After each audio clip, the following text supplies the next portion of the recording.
युग और मन्नत की कहानी एपिसोड 38। डियर लिसनर, कल एपिसोड अपलोड नहीं हो पाया, उसके लिए सॉरी। दूसरी बात, स्टोरी बोरिंग नहीं है, आगे बहुत ही इंटरेस्टिंग होने वाला है।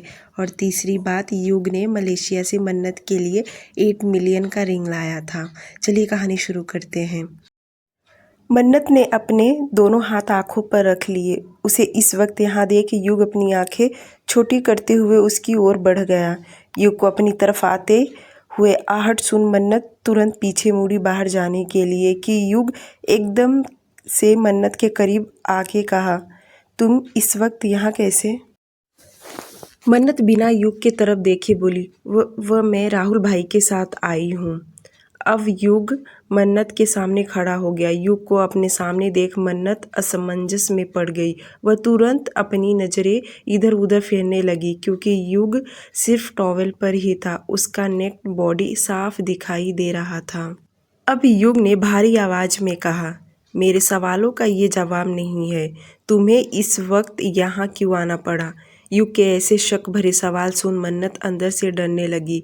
मन्नत ने कुछ सोचते हुए अपना उल्टा दिमाग लगाया। वह सोचने लगी कि युवराज के बारे में युग को अभी बता दूंगी तो ये सारा गुस्सा अभी निकाल देगा। इसे देखकर तो लग रहा है कि अभी तक इसने खाना भी नहीं खाया। पहले इसे खाना खा लेने दो, फिर इसे कहूँगी।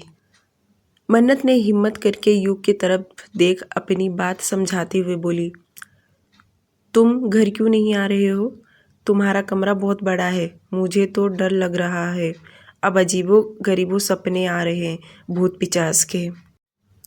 युग ने मन्नत को अचानक से वॉशरूम के वॉल से सटा दिया और अपने दोनों हाथ साइड से ब्लॉक कर दिया। उसके ऐसे करने से मन्नत एकदम शॉक्ड हो गई। अब दोनों एक दूसरे की आंखों में देख रहे थे। युग मन्नत के आंखों में देखते कहा, क्यों, वह तुम्हारा कमरा नहीं है? युग का इतना स्वीट वॉइस सुन मन्नत ने अपनी नज़रें नीचे कर ली। वह कुछ बोलने के लिए अपने होंठ हिलाने की कोशिश कर ही रही थी कि युग बोल पड़ा, मैं कपड़े पहनने जा रहा हूँ। जैसे आई हो वैसे ही चली जाओ।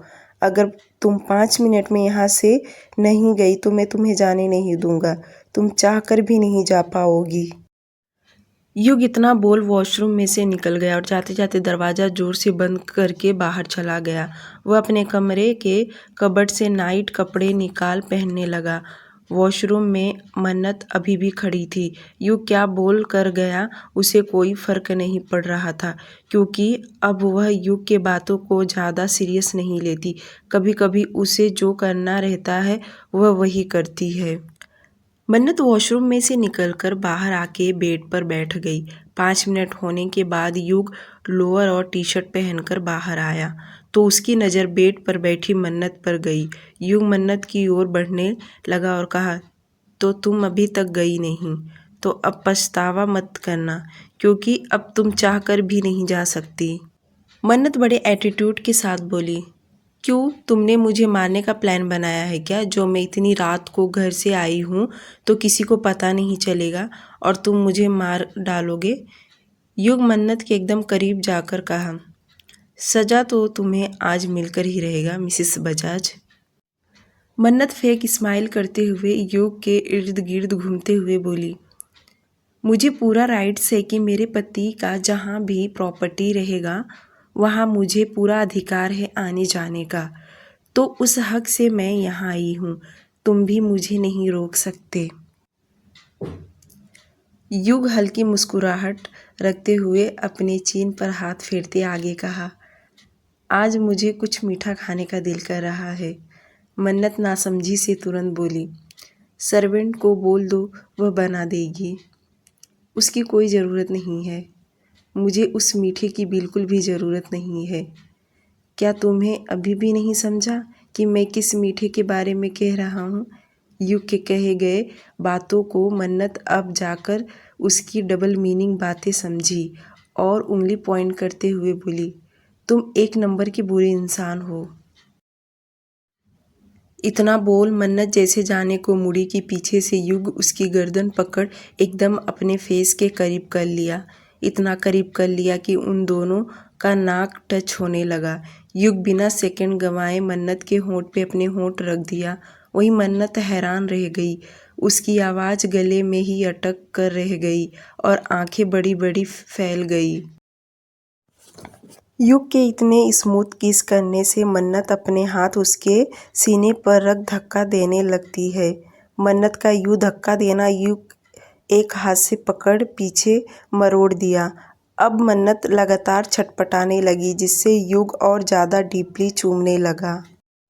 लगभग 10 मिनट तक युग किस करते रहने के बाद जब जाके युग को महसूस हुआ कि मन्नत को सांस लेने में तकलीफ हो रही है, मन्नत के होंठ को अपने गिरफ्तार से आज़ाद कर दिया। मन्नत लंबी लंबी सांस लेने लगी, जो कि उसके ब्रेस्ट अप डाउन करने लगे, जो युग अच्छे से महसूस कर रहा था। पर युग ने अभी तक मन्नत को खुद से आज़ाद नहीं किया। अब युग की नज़र मन्नत के नेक पर जाके अटक गया। अब युग उसके ईयर लोब पर शक करने लगा। युग के हर एक मूवमेंट से मन्नत सिहर रही थी। पहले ही किस की वजह से उसकी सांसें उखड़ने लगी। युग ने मन्नत के ईयर लोब पर बाइट कर लिया, जिससे मन्नत की आह निकल गई। युग ने अपना सिर उठाकर मन्नत को देखा। मन्नत ने अपनी आंखें बंद की हुई थी। युग ने अपने होंठ मन्नत के नेक पर रख दिया, फिर वहां बहुत ही सॉफ्टली किस करने लगा। अब युग मन्नत के गर्दन पे बाइट कर रहा था, जिससे मन्नत की लगातार आह निकल रही थी। उसकी मदहोश भरी आहें सुन युग और भी ज़्यादा एक्साइटेड हो रहा था। मन्नत का जिस्म अब कांपने लगा था, क्योंकि युग वाइल्ड होते जा रहा था।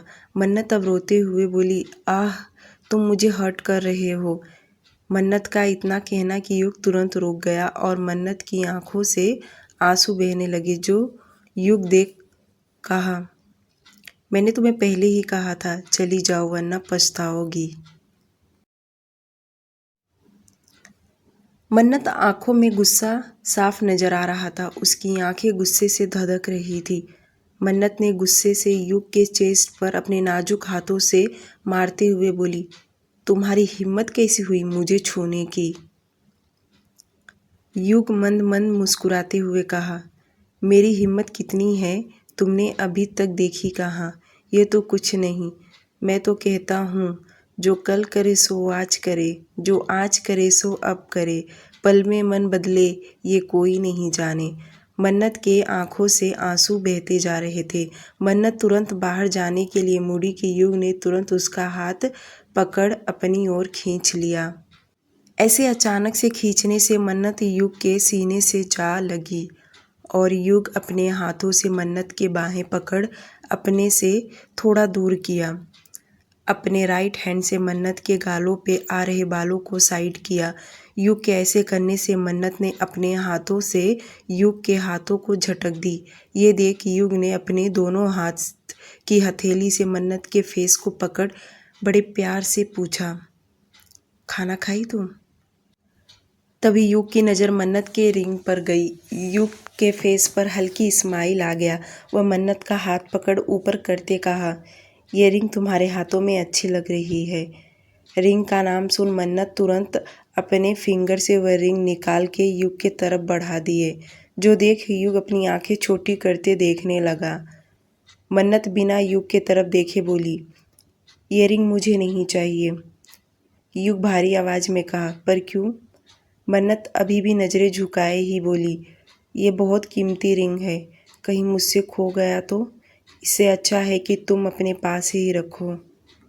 युग हल्के हाथ से मन्नत के जबड़े को पकड़ ऊपर किया और उसकी आंखों में देखते कहा, तुमसे ज़्यादा कीमती नहीं है, खो गया तो खो जाने दो, ऐसे 10 रिंग ला के दूंगा, पर तुम इसे नहीं उतारोगी, समझी तुम? मन्नत भी जिद्दी, इतना जल्दी कहाँ मानने वाली, अपनी जिद पर अड़े बोली, मैं कह रही हूँ ना, मैं इसे नहीं संभाल पाऊंगी, तुम मेरी बात समझती क्यों नहीं हो? अब युग सर्द आवाज़ में कहा, तुम्हें मेरी बातें समझ में जल्दी नहीं आती ना, तो ठीक है, अभी जो कुछ देर पहले काम कर रहा था ना, उसे कंटिन्यू पूरा करता हूँ, पूरी शिद्दत से हक जताते हुए। युग बोल ही रहा था कि मन्नत बिना कुछ कहे वह रिंग वापस उसी फिंगर में पहन ली, जिसे देख युग अंदर ही अंदर मुस्कुराने लगा। युग मन्नत की गाल पर हल्के हाथ से थपथपाते हुए कहा, गुड गर्ल। फिर मन्नत का हाथ पकड़ नीचे ले जाते हुए कहा, तुमने कुछ खाया? जिस पर मन्नत ने कोई जवाब नहीं दी। जब वह दोनों नीचे आए तो 2 सर्वेंट डाइनिंग टेबल पर डिनर लगा चुकी थी। युग ने अपने पास वाली चेयर पर मन्नत को बिठाया। सर्वेंट ने 2 प्लेट में खाना निकालने लगी। यह देख मन्नत ने तुरंत हाथ दिखाया और बोली, मुझे नहीं खाना, मैं घर से खाना खाकर आई हूँ। जिस पर युग ने तुरंत कहा, ज़्यादा नहीं तो बस थोड़ा सा खा लो। बिल्कुल भी नहीं, मेरे पेट में ज़रा भी जगह नहीं है, मैं पेट भर के खाना खाकर आई हूँ। युग अपनी प्लेट में नज़रें गड़ाए हुए ही कहा, वह तो दिख रहा है तुमने कितना खाया है, तुम्हारे होठ ही बता दिए कि तुम कितनी कमज़ोर हो। जिसे सुन मन्नत युग को खा जाने वाली नज़रों से देखने लगी। उसका जी चाह रहा था कि युग का गला दबा दे, पर वह सिर्फ सोच सकती है, कर नहीं सकती। इधर काव्या राहुल के आने का इंतजार कर रही थी। वह अभी भी लिविंग एरिया में ही बैठी थी। राहुल घर आने के बाद काव्या को सब कुछ सच सच बता देता है कि युग विला पर रुका हुआ है क्योंकि उसे काम का प्रेशर है और मन्नत को मैंने वहाँ पर छोड़ने के लिए गया था। जिस पर काव्या सुनकर स्माइल कर देती है और अपने भाई पर गुस्सा करते हुए बोलती है, ये मेरे भाई भी ना, इन्हें ज़रा भी भाभी की कद्र नहीं है। इनकी तो अभी अभी शादी हुआ, इन्हें तो कितना एंजॉय करना चाहिए, पर नहीं। वहीं इस वक्त सीढ़ियों पर खड़ी होकर मोनिका सब सुन रही थी। उसे बर्दाश्त नहीं हुआ कि मन्नत युग से मिलने विला गई है। उसे जरा भी सुनकर अच्छा नहीं लग रहा। वह तुरंत तिलमिलाते हुए अपने कमरे में चली गई। कमरे में आते ही अपने पैर सोफे पर दे मारी और चिल्लाते हुए बोली, ये लड़की जितनी भी भोली दिखती है उतनी है नहीं। देखा एक दिन युग नहीं आया तो कैसे उसे अपने जाल में फंसाने विला पहुंच गई। मोनिका सोफे पे बैठ अपने दोनों हाथों से अपने सिर पर रख चिल्लाए जा रही थी, कब कब पहले जैसा सब कुछ अच्छा होगा। ये मन्नत नाम की मुसीबत क्यों मेरे लाइफ में आ गई है। युवराज भी पता नहीं क्या कर रहा है। इस लड़के से भी कुछ नहीं होगा, सिर्फ बड़ी बड़ी बातें करता है।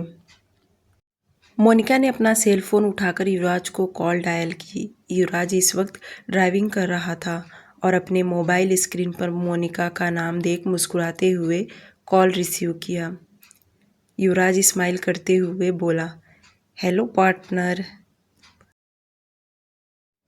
मोनिका पार्टनर वर्ड सुन चिढ़ते हुए बोली, तुम पार्टनर कहलाने के लायक भी नहीं हो। जानते हो पार्टनर किसे कहते हैं? मुझे तो नहीं पता, तो तुम ही बता दो किसे कहते हैं। युवराज कार ड्राइविंग करते हुए कहा।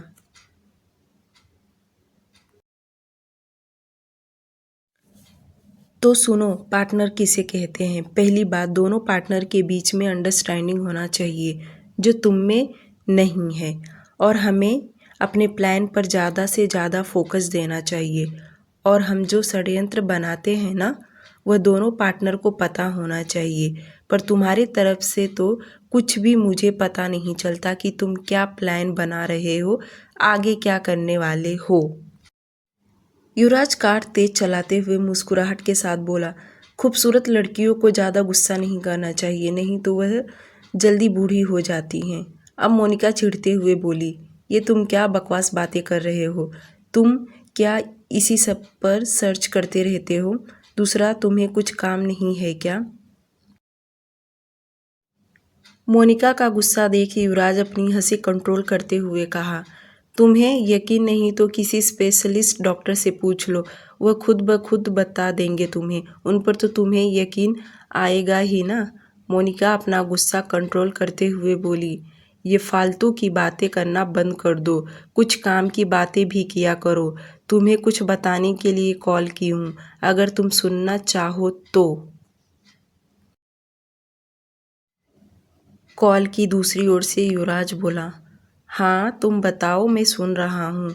मोनिका युवराज को समझाते हुए बोली, तो तुम ध्यान से मेरी बातें सुनो। युग तो मन्नत के बर्थडे वाले दिन यानी कल से घर आया नहीं। क्योंकि वह मन्नत से गुस्सा है। ये बात हमें तो पता ही है, पर अब ये बात मन्नत को भी पता चल गया और मन्नत युग को मनाने के लिए विला गई है। इतना सुन युवराज तुरंत गाड़ी को ब्रेक लगा दिया और कहा, उसे ये सब कैसे पता चल सकता है?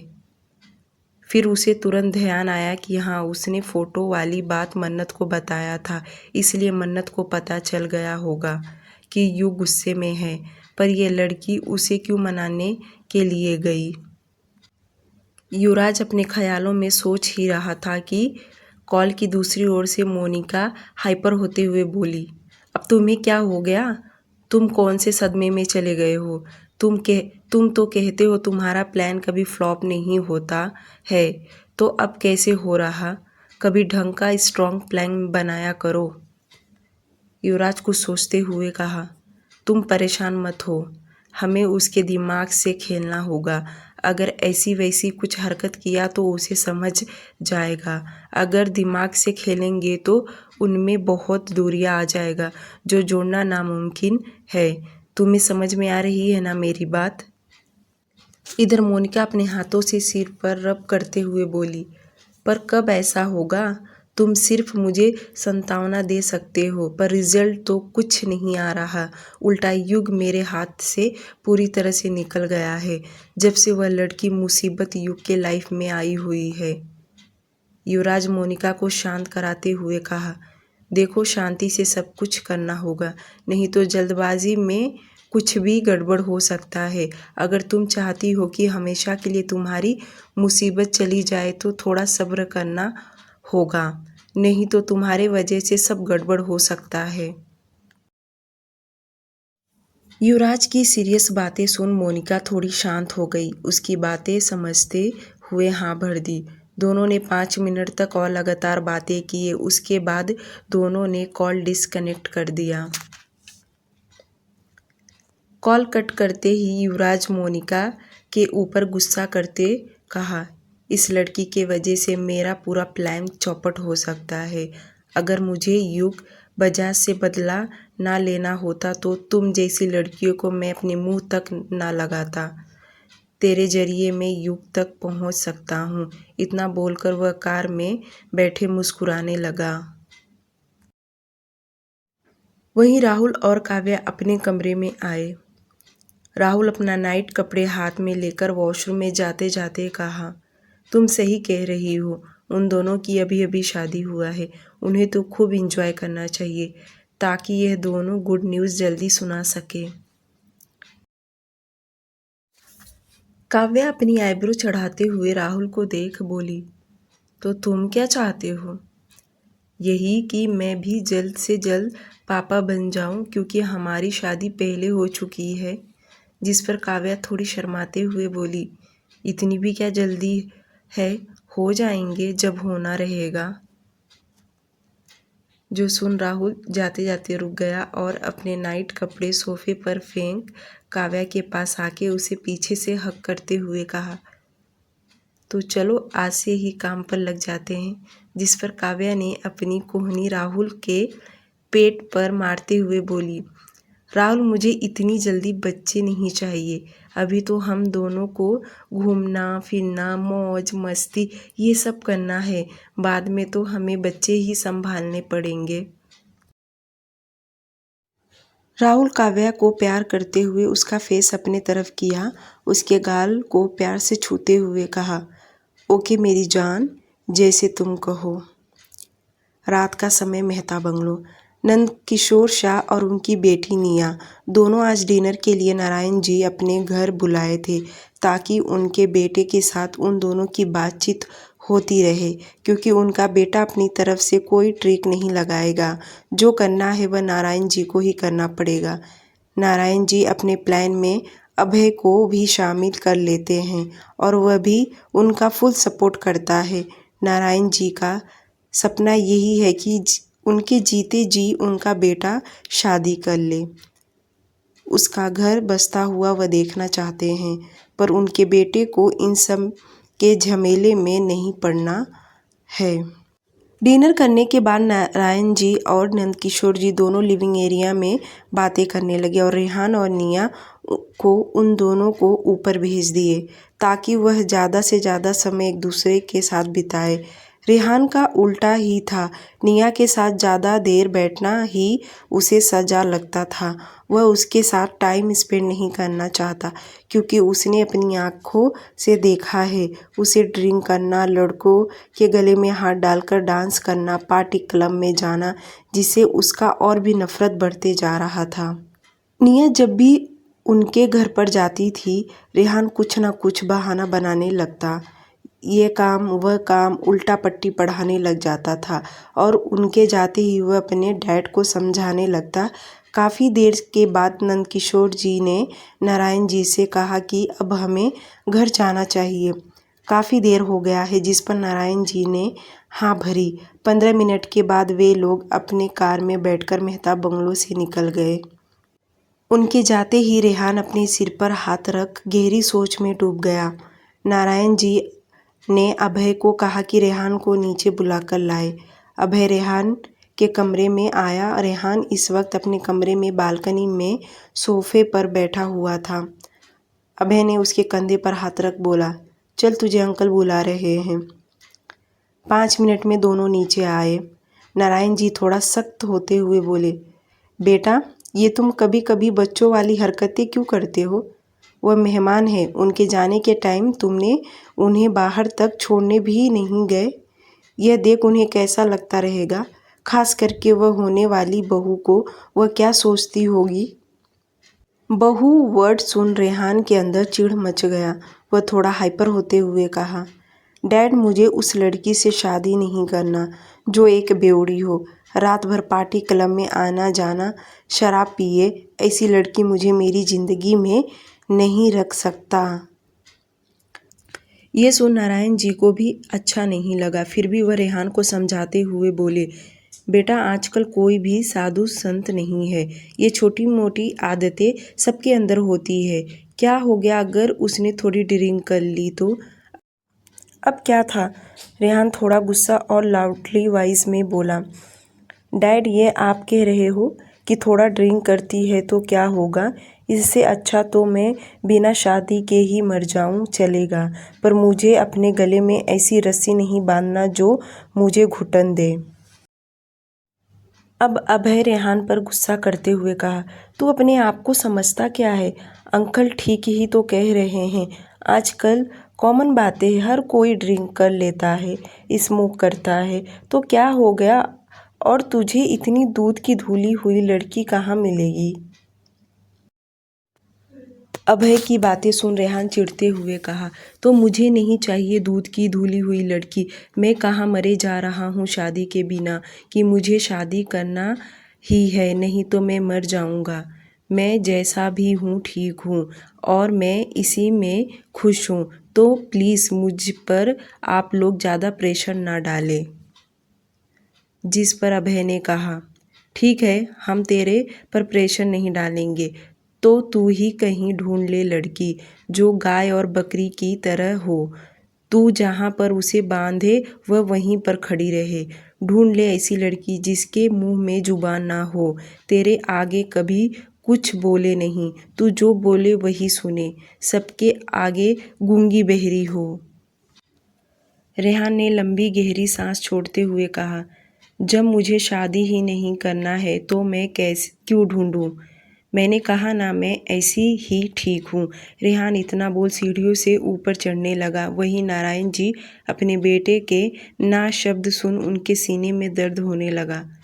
अभय घुटने के बल नीचे बैठ गया और नारायण जी के दोनों हाथ पकड़ कहा, अंकल आप टेंशन मत लीजिए, वह इस वक्त गुस्से में है, सब ठीक हो जाएगा, मैं कह रहा हूँ ना। जिस पर नारायण जी उदास होते हुए सिर्फ पलकें झपका दिए और अभय उनके व्हील चेयर पकड़ उनके कमरे में ले जाने लगा। रेहान अपने कमरे में आते ही जोर से दरवाज़ा बंद किया, जिसकी आवाज़ नीचे तक आ रही थी। रेहान कमरे का लाइट बंद कर दिया और सोफे पर बैठ अपने दोनों हाथ माथे पर रगड़ने लगा। उसकी आंखों में इस वक्त गुस्सा भरा पड़ा था। रेहान दांत पीसते हुए खुद से कहा, दुनिया की सबसे गंदी औरत तुम हो। तुम्हारी वजह से मेरे डैड की यह हालत हुआ है। इसकी जिम्मेदार सिर्फ और सिर्फ तुम हो। अगर तुम मेरे सामने होती ना तो आज अपने इन हाथों से तुम्हें जान से मारता। उधर विला में युग के ज़्यादा फोर्स करने से मन्नत ना चाहते हुए भी थोड़ा सा उसे युग के साथ खाना ही पड़ा। मन्नत का युग के सामने कहाँ ही चलता है। युग के ज़्यादा जिद करने से मन्नत को खाना ही पड़ा। खाना खाने के बाद ही युग लिविंग एरिया में सोफे पर रिलैक्स होकर बैठा था। वह कुछ अपने मोबाइल में ईमेल चेक कर रहा था कि मन्नत उसके सामने आकर खड़ी हुई। मन्नत पहले चुप खड़ी थी, फिर कुछ सोचते हुए बोली, अब चलो घर। युग ने बिना मन्नत के तरफ देखे ही बोला, यह घर किसका है फिर? यह घर नहीं तो क्या है? मन्नत अपनी बात समझाते हुए बोली, मेरा ये कहने का मतलब नहीं है। हमें अब घर जाना चाहिए, माँ के पास। माँ को तुम्हारी फिक्र हो रही थी। युग जो अभी तक नज़रें मोबाइल में गड़ाए हुए था, वो अपनी नज़र ऊपर करते हुए कहा, और तुम्हें? मन्नत युग की आंखों में देखते हुए बोली, क्या तुम्हें दिखाई नहीं देता? मैं तो तुम्हारे सामने ही खड़ी हूँ। युग मन्नत को परेशान करते हुए कहा, तो क्या मैं यही समझूं कि तुम मेरे लिए यहाँ आई हो? युग की बातों से मन्नत अब इरिटेट होने लगी। उसे घूर कर देखते हुए बोली, मुझे घर जाना है। युग वापस मोबाइल में देखते हुए आगे बोला, ठीक है, मैं शेरा को कह देता हूँ तुम्हें घर ड्रॉप कर दे। युग की बातें सुन मन्नत चिढ़ते हुए बोली, क्यों, तुम नहीं आ रहे हो क्या? युग सपाट लहजे में बोला, नहीं। मन्नत अब युग के ऊपर गुस्सा जाहिर करते हुए बोली, तुम भी चलो साथ में। युग अब अपना मोबाइल सोफे पर साइड में फेंक दिया और खड़ा होते हुए मन्नत के करीब आके कहा, क्या तुम सच में चाहती हो कि मैं तुम्हारे साथ चलूं? मन्नत ने कुछ बोली नहीं, सिर्फ अपना सिर हाँ में हिला दी। युग को सोचते हुए मन्नत के एकदम करीब आके बोला, प्लीज़ बोलो, तब मैं तुम्हारे साथ चलूँगा। मन्नत बड़ी बड़ी आंखें करके देखने लगी और रिएक्ट करते बोली, ये क्या तरीका है? भूल जाओ मैं ऐसा कुछ कहूँगी। युग वापस सोफे पर बैठ गया और हाथ में मोबाइल लेते हुए बोला, फिर ठीक है, तुम भी भूल जाओ कि मैं तुम्हारे साथ आने वाला हूँ। युग को इतना रिलैक्स बैठते देख मन्नत जिद करते बोली, ठीक है, बोलती हूँ, प्लीज़ घर चलो। युग हल्का स्माइल करते हुए सोफे से उठ खड़ा हुआ, तेज आवाज़ में बोला, शेरा, गाड़ी निकालो। मन्नत को युग के ऊपर अब गुस्सा आने लगा था, पर वह अपने गुस्से को साइड में रखते हुए आगे बोली, जाने से पहले मुझे तुमसे कुछ बात करना है। युग मन्नत के सामने ही खड़ा था और अपने दोनों हाथ जेब पॉकेट में डाले बोला, हाँ बोलो, क्या बोलना है तुम्हें? यही कि मेरे बर्थडे वाले दिन युवराज ने जो तुम्हें फ़ोटो भेजे थे, मैं उस दिन अपने पापा के घर गई थी। मुझे कुछ भी आइडिया नहीं कि वह भी वहाँ पर आएगा। युवराज का नाम सुनते ही युग के आंखों में गुस्सा साफ दिखाई देने लगा और दांत पीसते हुए मन्नत से कहा, मैंने तुम्हें पहले ही कहा था ना, उसका नाम मेरे सामने मत लेना। फिर तुम्हारी हिम्मत कैसे होती है मेरे सामने बार बार उसका नाम लेने के लिए? और तुम्हें कैसे पता कि उसने मुझे फ़ोटो भेजे? कहीं तुम दोनों मिलकर? युग अपनी बातें अधूरी छोड़ दिया और मन्नत युग की आंखों में देखते हुए अपनी बात समझाते हुए बोली, तुम मुझे गलत समझ रहे हो। मैंने उसे साफ साफ मना कर दी हूँ कि वह मेरे रास्ते में ना आए और ना ही मेरे मामले में दखल दे। युग आईब्रो ऊपर चढ़ाते हुए कहा, मैं कैसे तुम पर यकीन करूँ? यकीन करना ना करना वह तुम्हारा प्रॉब्लम है। मैं तुम्हें हर बात समझा नहीं सकती, समझे तुम? अब मुझे यहाँ नहीं रुकना, मुझे घर जाना है।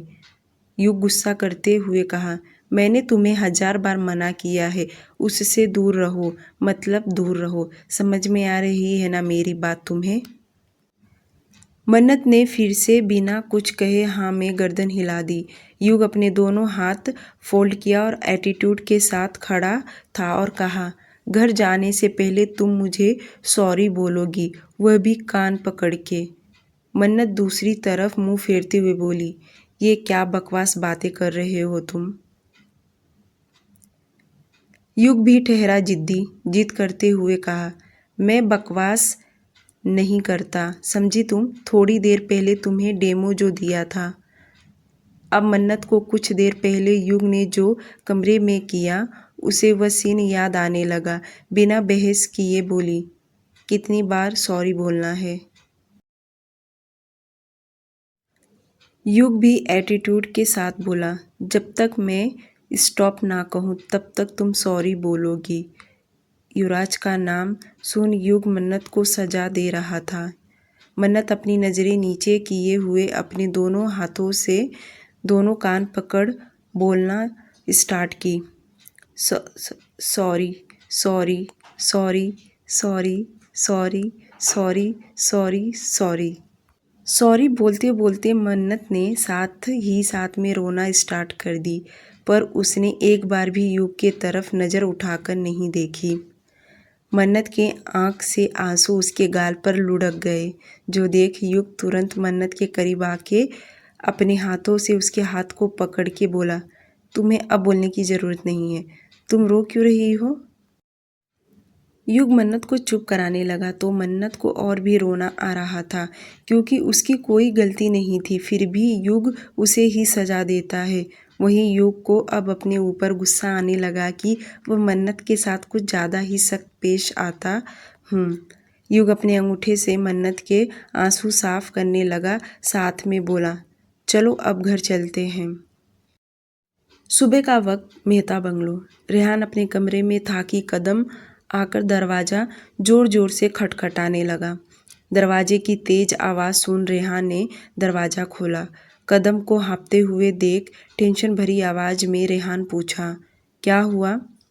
कदम हकलाते हुए बोला, सर वह साहिब। रेहान कमरे में थोड़ा आगे आकर तेज आवाज़ में गुस्सा करते हुए पूछा, बताओगे भी क्या हुआ? साहिब की तबीयत बिगड़ गई है, जल्दी चलिए सर। कदम वहीं स्थिर हो गया। उसकी बातें सुन रेहान तेज आवाज़ में बोला, क्या हुआ डैड को? रेहान इतना बोल तेज कदमों से सीढ़ियाँ उतरते हुए नीचे आया। उसके पीछे कदम भी दौड़ते दौड़ते नीचे आया। रेहान कमरे में आते ही देखा उसके डैड व्हील चेयर पर लंबी लंबी सांसें ले रहे हैं, जिसे देख रेहान जल्दी से उनके पास जाकर घुटने के बल बैठ अपने दोनों हाथों से उनके गालों को थपथपाते हुए बोला, डैड क्या हुआ आपको?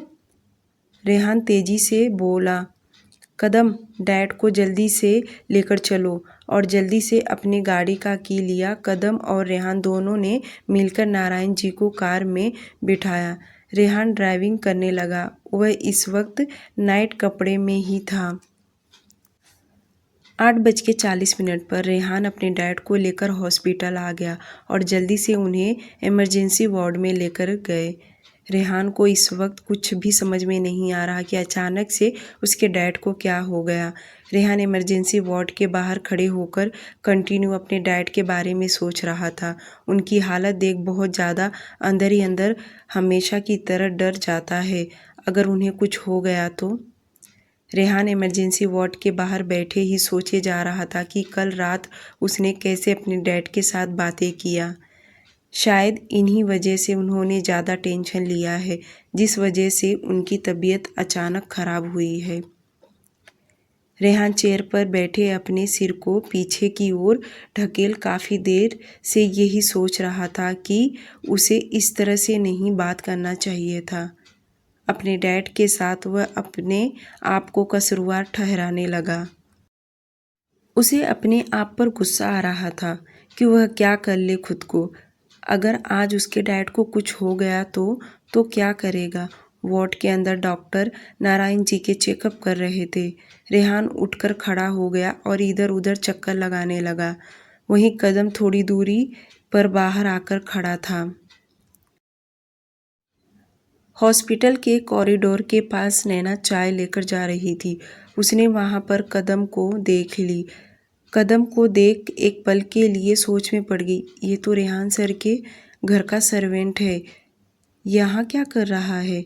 क्या सब ठीक है? नैना कदम के पास आकर बोली, तुम यहाँ क्या कर रहे हो? नैना की आवाज़ सुन कदम तुरंत नैना से बोला, मैडम आप यहाँ? आपको कैसे पता साहब की तबीयत खराब है? अच्छा सर ने आपको बताया रहेगा। कदम का इतना कहना कि नैना शॉक्ड होकर बोली, क्या अंकल की तबीयत खराब है? पर कैसे? क्या हुआ है उन्हें? और कहाँ पर है वह? कदम एक्सप्लेन करते हुए कहा, रेहान सर भी आए हुए हैं और साहिब अभी इस वक्त इमरजेंसी वार्ड में हैं। नैना ने तुरंत कहा, हाँ मुझे भी लेकर चलो, किशोर हैं अंकल का वार्ड। रेहान चुपचाप चेयर पर बैठे आंखें बंद करके यही सोच रहा था कि मुझे रात को इस तरह से बात नहीं करना चाहिए था। आखिर डैड मेरा भला ही तो सोचते हैं। अगर वह कह रहे हैं मुझे शादी करने के लिए तो मुझे कर लेना चाहिए। अपने लिए ना सही डैड के लिए। हाँ मुझे यह करना ही होगा किसी भी हालत में। बस एक बार डैड अच्छे हो जाएं। रेहान बहुत ही गहरी सोच में सोच ही रहा था कि उतने में नैना बोल पड़ी, सर आप यहाँ हॉस्पिटल में? नैना को अपने सामने देख रेहान चेयर से उठ खड़ा हुआ देख कहा, हाँ वह अंदर, मेरा मतलब डैड। डियर लिसनर, कुछ लोगों को स्टोरी बोरिंग लग रहा है पर स्टोरी बिल्कुल भी बोरिंग नहीं है। अब आगे चलकर स्टोरी बहुत ज़्यादा इंटरेस्टिंग होने वाला है। प्लीज़ आप लोग सुनते रहिए और सपोर्ट कीजिए। स्टोरी को लाइक और चैनल को सब्सक्राइब कर दीजिए। Please please please. Bye. Thank you.